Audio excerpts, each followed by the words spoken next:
Ang taong sanay sa hirap hindi basta-basta sumusuko. Tamang relax lang ng konti tapos laban na ulit. Ang problema ay pagsubok lang yan para mas lalong tumibay ka.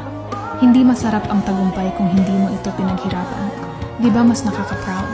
Yung nakuha mo ang isang bagay dahil sa determinasyon mo. At higit sa lahat dahil nagtiwala ka sa sarili mo na kaya mo.